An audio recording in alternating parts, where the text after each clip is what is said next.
आप सबका स्वागत है बावन मैटर्स पे। तो आज हमारे साथ है डॉक्टर शशि पनिकर सर। तो इनकी खासियत ये है कि he is the president of economics club of Mumbai. और आज हम ये देखेंगे कि उनकी जर्नी कैसे हुई अब तक की, and we will try to know the thought process that how he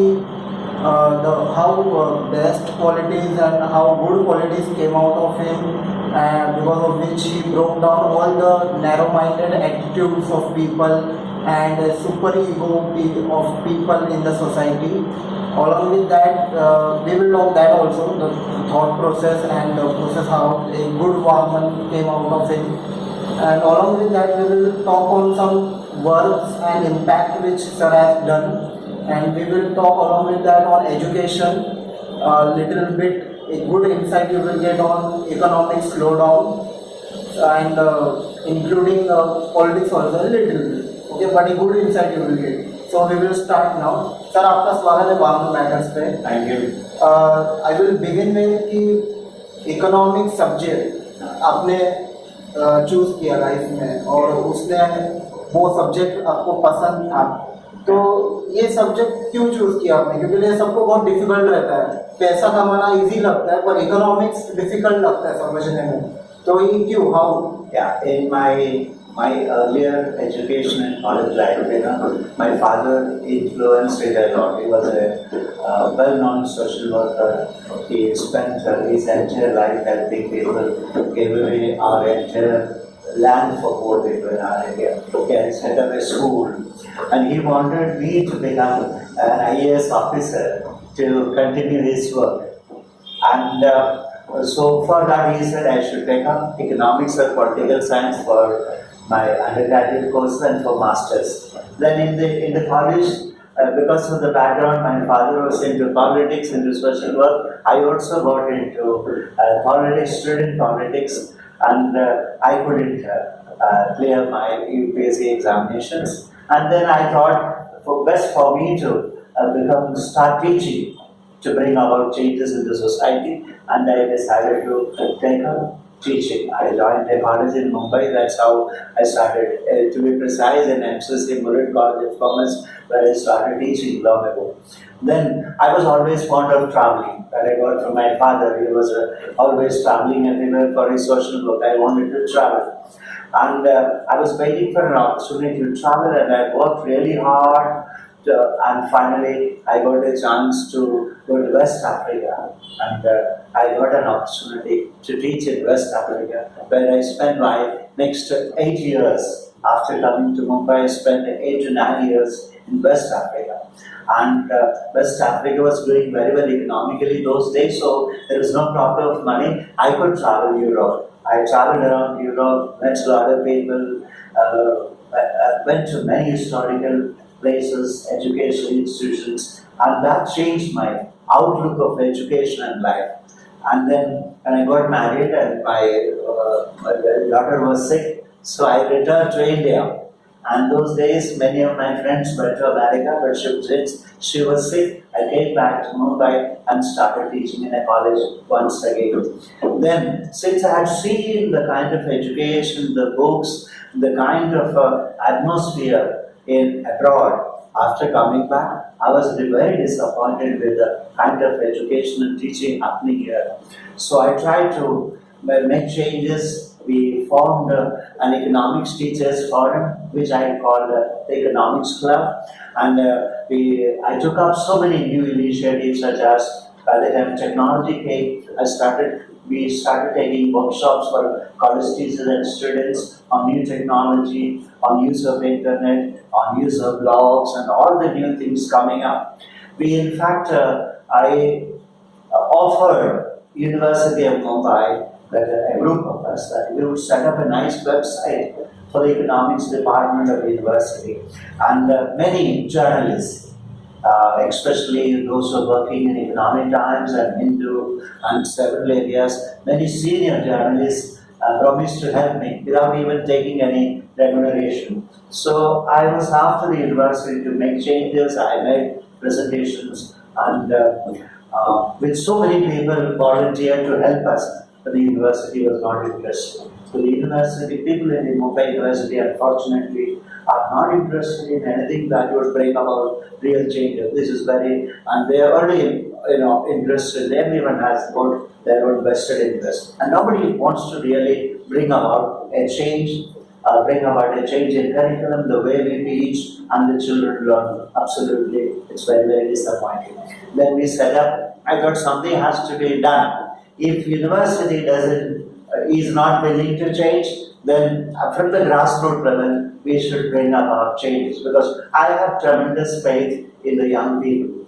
Now, when the college principals or the university authorities don't want to change, I go back to my students and telling them of the change that they can bring about. So in 2001, as a result of all this, I started something called Economics Festival.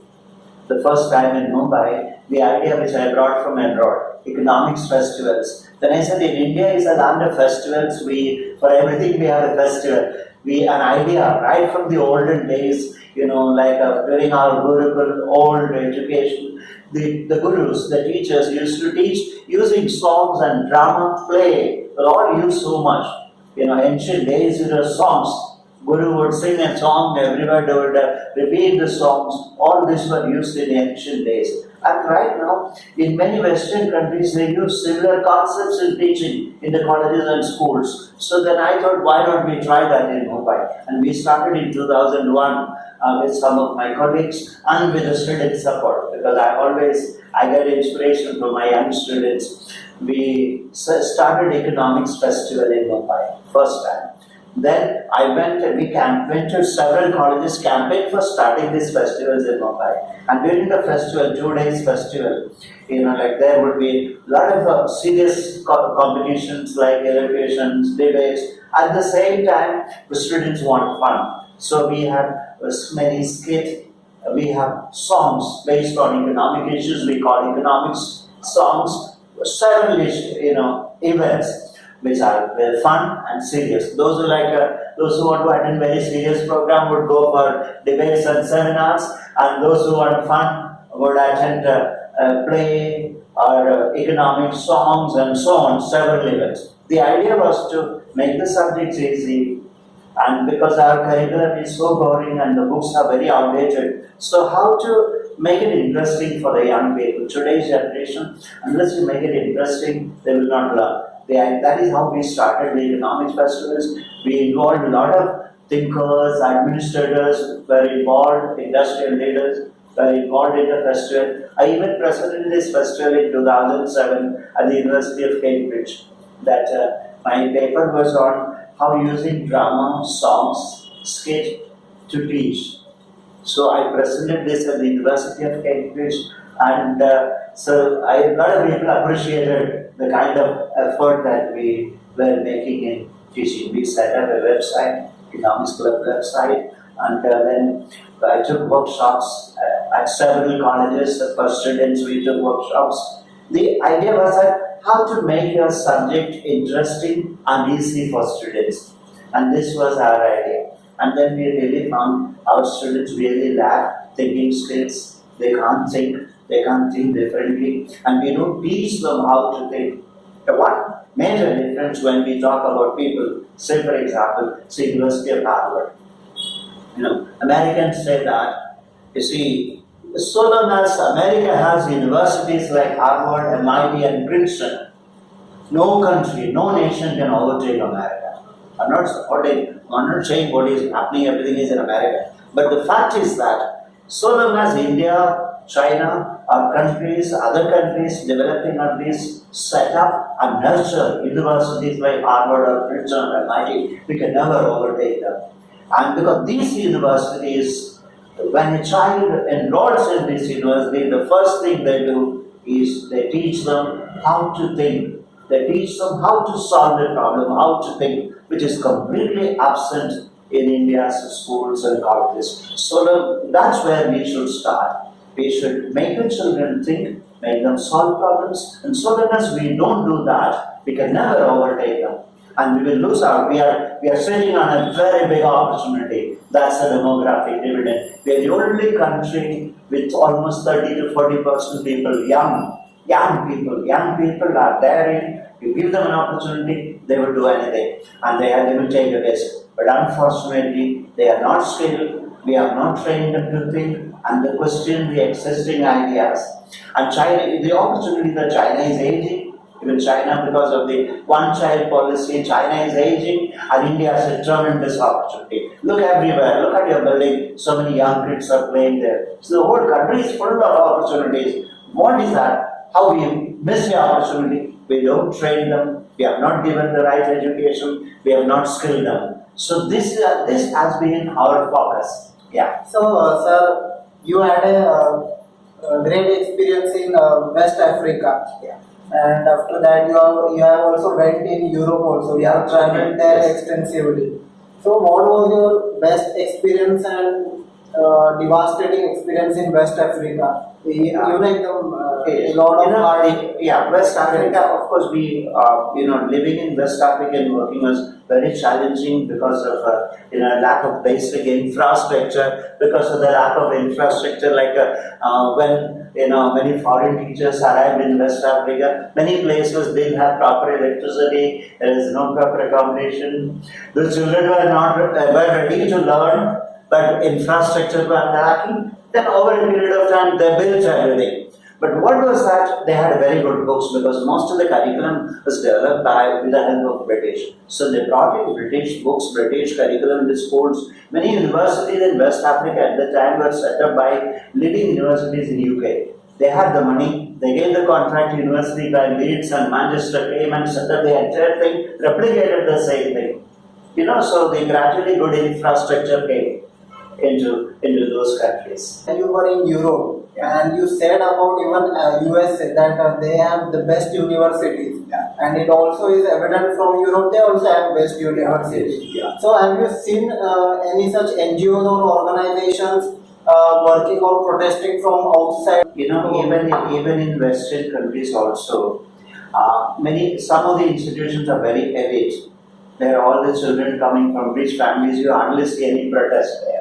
There are also many institutions, like for example, if you go to London, there is London School of Economics where nobody protests because everybody comes from either you are rich or you are academically very smart. You just want to complete your degree and you're just waiting for the best placement to join World Bank or McKinsey or any of the organizations. But there are also institutions like, for example, see our TISS bring about young people who really care for the society. Data Institute. The people who study in Data Institute really want to bring about change. And many of my students who graduated from TISS, they are really working in the social sector, they set up their own NGOs and doing excellent work. So similarly, there are institutions like, for example, say if you go to London, there is the SWAS, School of Oriental and African Studies. It is like daily, you will see every day protest. There are, SWAS students protesting. If something happening in Bihar in India, something happening in Bolivia, you will see the protesting.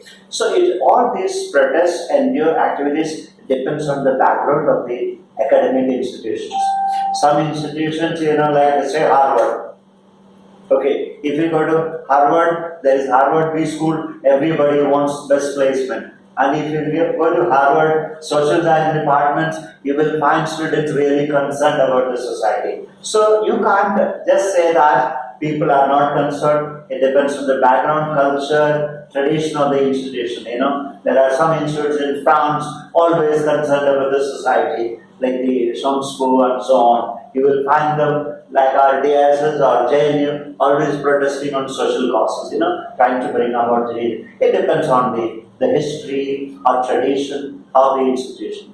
You have taken many students to many best universities, especially in foreign countries. So, in that, how you took them to such countries? How you made all the things possible for them, and that too many students come. I have seen on your Instagram or Facebook, many students genuinely come with happiness. How you make all these things possible to take them Let me begin by saying that under the Economics Club, we are running a free career counseling center. Anybody can approach us. We give them whatever information that we have about best career opportunities in India, what kind of courses you can take up based on your aptitude, what kind of training you can take, what kind of jobs, universities, colleges, all that we provide.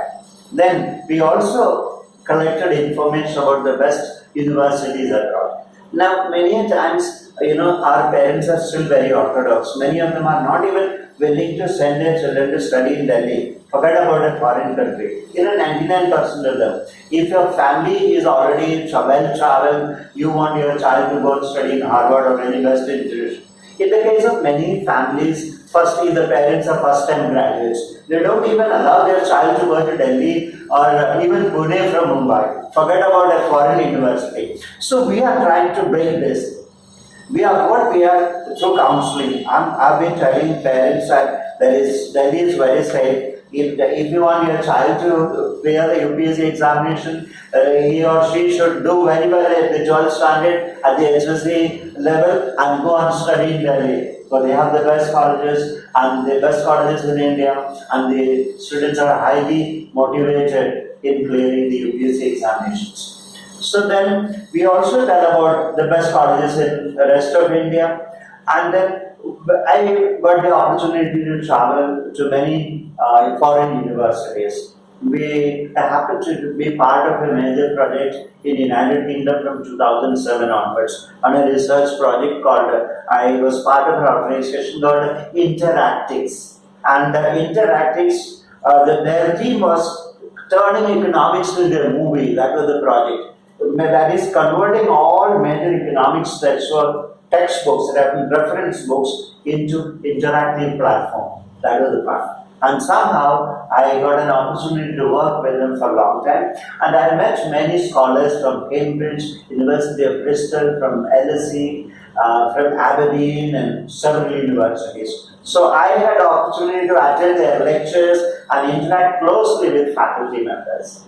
And I was so impressed by the way the students, at the end of the program, how students are really changing. For example, in Aberdeen, at the University of Aberdeen, the economics, their MSc economics program, most of the time students are working in the computers, they create labs, they have called econ labs, everything they work on the PC, they create stock market simulation and several things.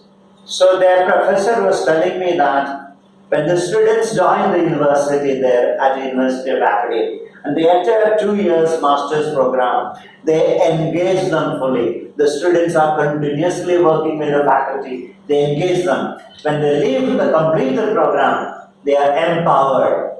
So the slogan there is engage and empower the students. You engage them throughout in learning new things. And at the end of the program, they are really empowered to take up good positions in the industry or academic field or with the government or everywhere. So since I met, after meeting a lot of faculty, I love to interact with people.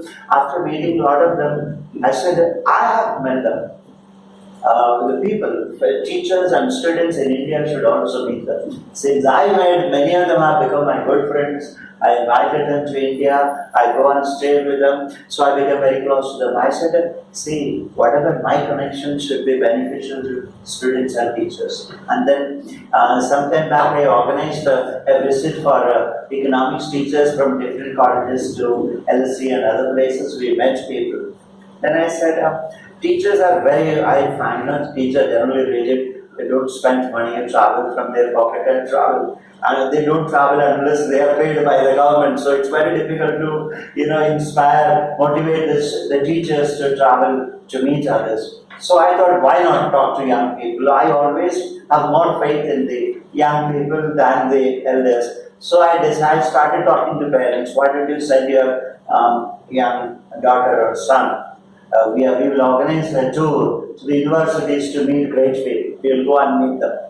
Since many of them I know personally. So we started this 3 years ago. Our first trip we organized to University of Cambridge, to Oxford, to London School, University of London, and then University of Paris, which is the oldest university. And from there, of course, every day because they are young. So we had a lot of fun for them in the evening, daytime. They go to the university, attend lectures, meet students. Especially they met Indian students studying in all these universities who gave them a lot of confidence. How they reached there, what are the kind of grades they had in school and or colleges in India, and what is their expectation about placement, what kind of placement they are expecting. Meeting Indian students gave them a lot of confidence. And from my first batch of students who traveled with me to top universities in Europe, some of them have already gone abroad to study, many of them are preparing.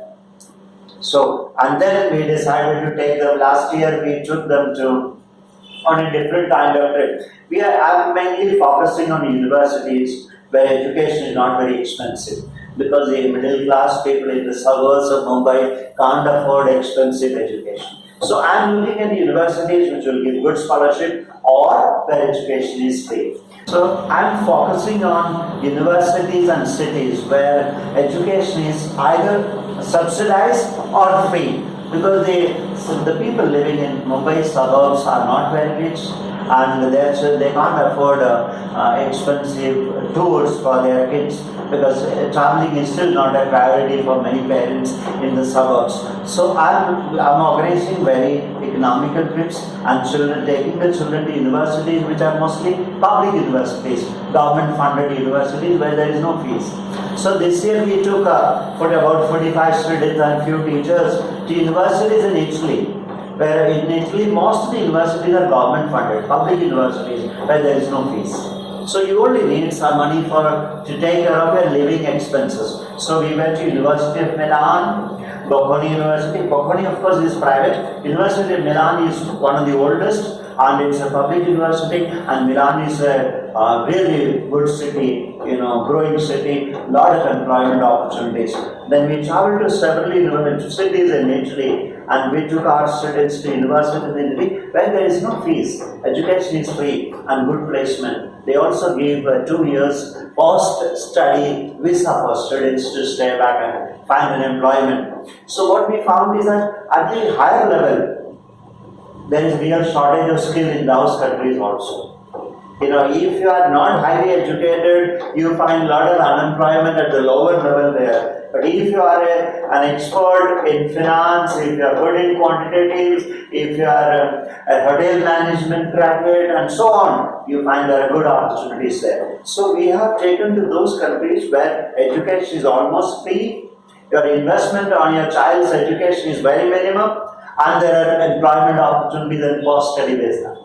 And we are now planning our next trip. Our next trip is now next May. We are taking students to Belgium, where education is almost free, and Germany, where all universities are funded by government. There is no fees, there is no tuition fee, and we are focusing on these countries. We also take children for fun. We are taking them to Switzerland for fun.